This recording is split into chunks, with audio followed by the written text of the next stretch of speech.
100. அந்த பொண்ணு தான் ஃபஸ்ட் ரேங்க்கு. அந்த பொண்ணுக்கு தான் ப்ரொஃபஷனல் அட்மிஷன் கார்டை நான் ஹேண்ட் ஓவர் பண்ணுறேன்.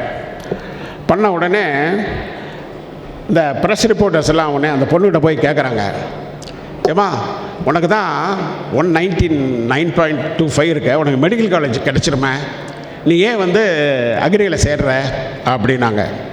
உடனே அந்த பொண்ணு சொல்கிறா, sir I want to become an IAS officer, அதனால தான் நான் வந்து அக்ரிகல்ச்சரில் சேர்றேன் அப்படின்னு சொன்னாங்க. உடனே அந்த ப்ரெஸ் ரிப்போர்ட்டர் என்கிட்ட வந்துட்டாங்க, சார் நீங்கள் வந்து விவசாயிகளுக்காக இந்த காலேஜ் வச்சுருக்கீங்களா இல்லை ஐஏஎஸ் ஐபிஎஸ்ஸை கோச் பண்ணுறதுக்காக இந்த காலேஜ் வச்சுருக்கீங்களா அப்படின்னு ப்ரெஸ் ரிப்போர்ட்டர் என்ன கேட்டாங்க. நான் உடனே அவங்ககிட்ட சொன்னேன், என் arts and science graduate become the administrator IAS IPS ஆகிறத விட என் agriculture graduate become the IAS IPS ஆஃபீஸ்னா they know about the farmers and agriculture, they can do perform well, நல்லா பண்ணுவாங்க.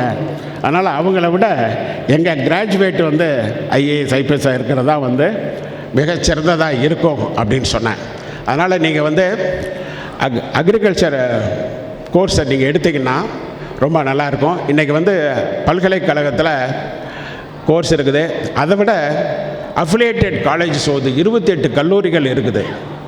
நீங்கள் அந்த காலேஜெல்லாம் நீங்கள் சேர்ந்து படித்து உங்களை வரலாம்.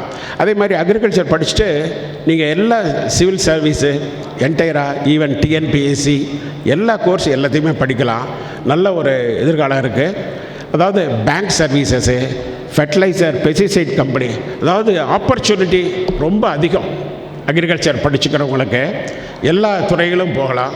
அதனால் நீங்கள் வந்து அக்ரிகல்ச்சர் படித்து நீங்கள் தாராளமாக வந்து நல்ல ஒரு பயனை பெறலாம் என்று கூறி, எனக்கு இந்த வாய்ப்பை அளித்த யூனிக் அகாடமியினுடைய தலைவர் கோவிந்தராஜ் அவர்களுக்கும் நண்பர் விஸ்வநாதன் அவர்களுக்கும் நன்றி கூறி விடைபெறுகிறேன். நன்றி, வணக்கம்.